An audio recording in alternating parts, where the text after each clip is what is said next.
I don't think that he necessarily was moving it that fast, and I think that he was probably working in bits and pieces. Well, carve Wallington the chair, also move that. much larger than Ed. He's a beefy guy. He is a bigger guy than Ed was. To be honest, Yeah. it would have taken me much longer. Yep. To do something like that. Mm-hmm. And that's why I think that he's probably doing things in some combination, using leverage, but then using a wench or something like that. Sure. I really, that's the direction that I think that he must have done. I don't think that he used the magnetic ley line cell. I still don't have a good explanation for that box on top of that, whatever the tripod is. You want to know what I think that is? What do you think it is? I think that he nailed the poles to the box, and that's what kept them from flying apart. I mean, it's a teepee, and he just drops the box. Okay, you got 3 sticks, and you lean them up against each other, and they make that kind of little inverted teepee at the top. Yeah. And then you drop the box over them, and the box keeps them from shearing nail them all sideways. together. Yeah, drop a couple of nails, and then the things don't pull apart. I think it's as simple as that. It could be as simple as the box was like something that was manufactured that actually held the poles there. They were actually essentially hinged all together. Yeah. So imagine if he's got this thing and he wants to move it over 5 feet, right? So he could pick up one of these things, move it over, and then pick up the other ones and move them over, and he could do it kind of like that, as long as he's got this thing where they're all held together and hinged. And so they have a certain bit of leverage, but not too much. Yeah. So they can't go too far one way or the other. But so I mean, that might have been. I think that they were just there to hold the top together. Yeah, that could have been it too. Well, Oh, okay. I mean, yeah, that makes sense. Okay. I guess. I mean, yeah. I'm just being contradictory at this point. That's kind of what I thought you were doing. Yeah. All right. It's just because we made you so mad because it's ley line. No! Okay. Well, ladies and gentlemen, I feel like ley lines is like you threatening to tickle me. It's like that song, you know? Ley lines. You remember that? That's weird. Remember the song, the Clapton song, "Ley Lines"? Da, da, da, No. da, da. You don't remember that song? No. Oh. No. Okay. No. All right. Not at all. Hand me my guitar. Nope. No. Okay, No. fine. All right, ladies and gentlemen. Well, obviously enough, we're going to have some of the links for today's story. We'll have those on the website. And you can, of course, listen to this episode. If you haven't already, you can be listening to it through the website. The website is thinkingsidewayspodcast.com. If you... I know, that came out well. Yeah. You can, of course, go ahead and listen to the shows, as always, on iTunes. When you're on iTunes, go ahead and take the time to leave us a comment and a rating. We do appreciate that. And a high rating too, by the way. Yeah. Well, Leave us a rating. Whatever. When if you forget to download a show and you know that one's come out and you want to listen to it and you're on the go, of course, you can always use Stitcher. Any mobile device that's connected to the net, you can just stream it right there. We're on Facebook, so find us, friend us. We've got the page, we've got the group. We're always putting stuff out, so that's always fun and intriguing. And of course, well, if you really want to get a hold of us, Send us an email. you can send us an email. So if you understand ley lines better than we do, please send us an email. That email address is thinkingsidewayspodcast@gmail.com. And with And that, another way, before, and one more way to get a hold of us is we actually have a secret headquarters. Secret headquarters in Congress. So just go to the Senate office building and tie your note to a brick and throw it through the window, and it will get to us. Don't do that. really don't do that. Seriously, do not do that. Do not do that. Okay, kidding. All right. Well, that's really all we've got on that one today. So I guess we'll just do some anti-gravity, and we're gonna. I'm gonna fire up my anti-gravity car and just like a Jetsons car. Out of here. Yep. Yeah, Yep, I just know. blow it away. Gasoline-powered anti-gravity car. Anyway, so long, folks. Bye, I guess. Yeah, toodaloo. Or whatever.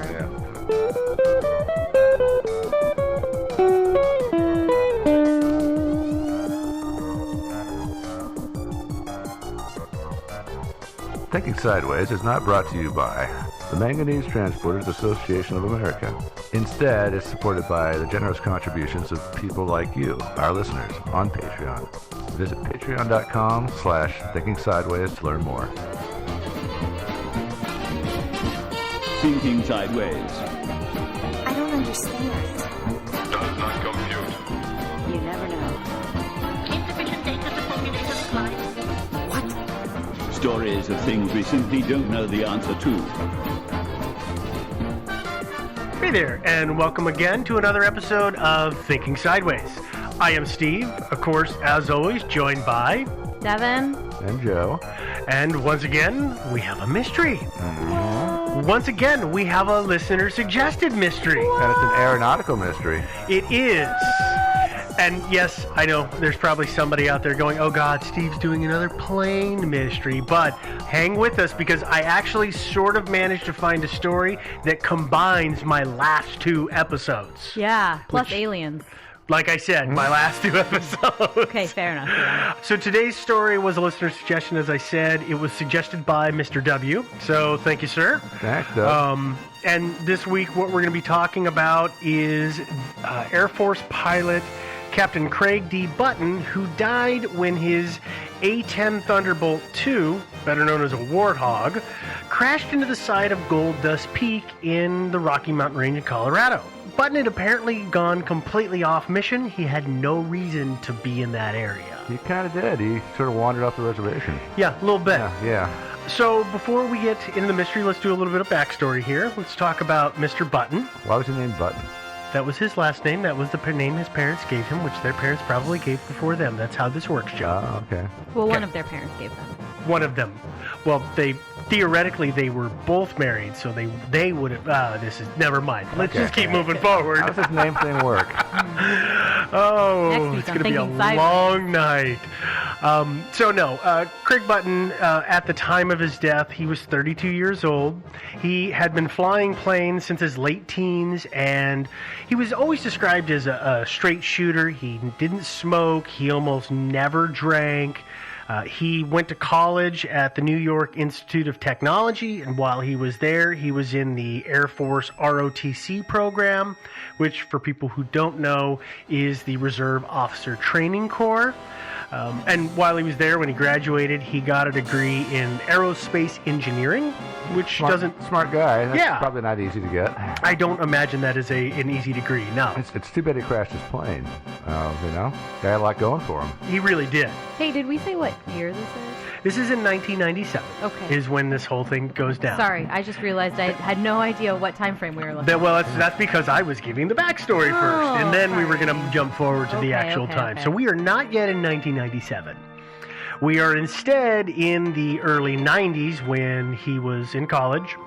He graduated and it sounds like basically immediately turned around and went into the U.S. Air Force. Mm-hmm. That's kind of the way ROTC works. I think they give you a scholarship, and then you turn around and you got to kind of join. You kind of got to repay it in a way. Yeah. Yeah.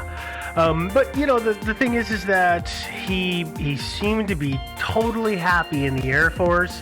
He, initially after basic training, he spent 4 years at Laughlin Air Force Base, which is in Texas.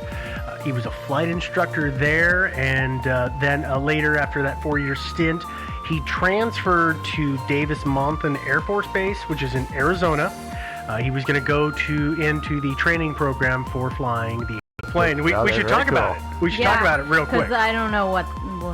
You probably do, and I think a lot of people do know what the Warthog is by look. You just probably don't know the name. Okay.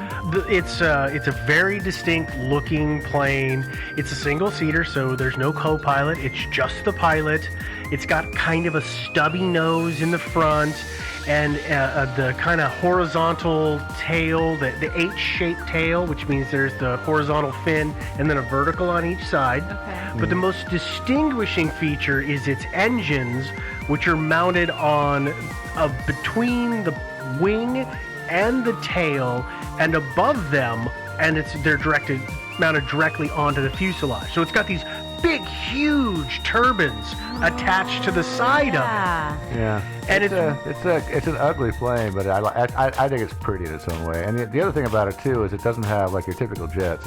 Unlike your typical jets, it doesn't have the swept back stubby wings. No, they're straight. Nice, big, straight, horizontal, rectangular wings, which is great because it gives a really nice, really low stall speed. Yeah. Stall speed on that thing is 120 miles an hour, and that's without flaps. It's because I saw one at an air show once, and he flew right by in front of us, really low. I mean, really low. And then it just turned his nose up like this and took off again. but I could swear he was going a lot slower than 120 miles an hour. For folks who don't know, stall speed is when the thing stops flying. It's when it loses It's when it starts to fall instead of fly. Exactly. But no, they're really cool. They're very blatantly designed for one thing, and that is blowing stuff up, though. Yeah. It's got that stubby nose because it's got a giant 30 millimeter cannon in the nose, and that cannon, the fuselage of the body of the plane is actually built around that cannon. It's so huge. The wings are meant to hold all kinds of munitions. I saw a picture of one that was banking, and I think there was a total of 10 projectiles on it, so it was all kinds of different missiles and bombs, and the thing was just like bristling for war. It's like, don't mess with it, it's gonna throw everything. And plus that 30 millimeter cannon can really lay down some fire. Yeah, it drops an amazing amount of ammunition in a second. It's crazy. It shoots the depleted uranium bullets, and when they want to be armor piercing. Yeah, exactly, and they can take out a tank real easy. And that's where that slow stall speed really comes in handy, because if you're going over like a column, like a tank column or something like that, you can kind of take your sweet time and just and get lots of rounds into each one of them. So rather than going as fast as you can and hoping that you hit them with something. So and it has a military advantage. Yeah, and just to editorialize a little bit, periodically the Air Force announces that they're going to phase out the A-10. They've done it at least a couple of times now, and I think it's a ploy to just get Congress to pony up more cash. The Air Force just says, we want to phase out the A-10 because we just think if we do away with supply lines and support personnel and all that stuff, it'll save us a bunch of money that we can put towards our fancier stuff. And everybody else says, "Are you freaking crazy?" And then Congress ponies up a little more money. So I don't think they really intend to. They've been in service for a long time. Well, they're planning on keeping them in service for a whole lot longer. Well, but that's what I mean. Is they've been in service for a long time. As far as when I looked at it, it doesn't appear that they're making new A-10s. They're just maintaining their existing stock. Yeah, and they built a lot of these things. They did. They really did. Enough about the A-10. We're going to go ahead and we're going to jump to February of 1997. Okay. Button started his A-10 training at Davis-Monthan on the 3rd of February. It's a 82-day program, so he should have been done sometime in the spring. And at that point, he was scheduled to transfer out to, Joe, you're going to have to help me with the name of this airbase. I think it's Spangdahlem. Okay, I'll go with that, which is an airbase in Germany. So upon completion of his training, he already had orders to ship out to somewhere else. So he was expected to obviously pass his training. We're going to move about 2 months into his training to the 2nd of April, 1997. Button and 2 other planes take off. They have a mission where they're going to fly from Davis-Monthan Air Force Base to what's called the Goldwater Gunnery Range, which is kind of near Gila Bend, Arizona. And for a bit of reference, Gila Bend is on the very bottom edge of the state. It's about 100 miles or 160 kilometers from the Mexico border. And it's also about 100 miles, I believe it is, west of the actual Air Force Base. So it's kind of in the middle of nowhere. And where's Davis-Monthan?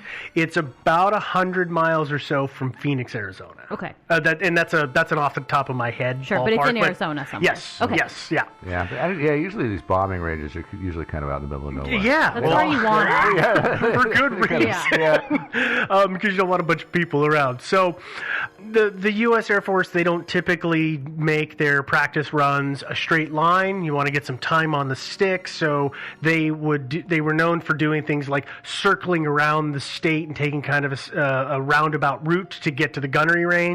And indeed, that appears to be what they did. Before they got to the gunnery range, all of the planes in his formation fueled up. So in-air fueling, which is not an easy thing. We were just talking about this. It's like trying to get a straw at 400 miles an hour onto something below you. It sounds amazingly difficult. Well, the thing below you is also moving at 400 miles an hour. But all the wind speed is really what I'm reacting to. And they probably don't do it at 400 miles an hour. No, it's definitely hard, though. It's crazy. I was thinking, especially in turbulence, and there's turbulence quite a lot of the time out there. Yeah. So they go through this fueling process, and then Button drops back behind the other two planes in a bit of a follow the leader formation. And this is expected. And then all of a sudden, he turns and he leaves the formation. And the mission leader sees him flying away and calls him on the radio, but he doesn't respond. As a matter of fact, he's turned off. This plane, by the way, has 3 radios on it. He turns off all of his radios or stops responding to them. And he turns off his transponders for tracking purposes. And he just goes dark and he just flies away and heads off in a northeasterly path. And he's gone. Okay. From there... A little puzzler there. It is. And the U.S. Air Force really didn't know what to make of it, and they had no idea what was going on. And it took nearly 2 weeks to piece together where he had gone and what had happened based on sightings from people on the ground, because, like we talked about, this plane is so recognizable. Its profile is very unique.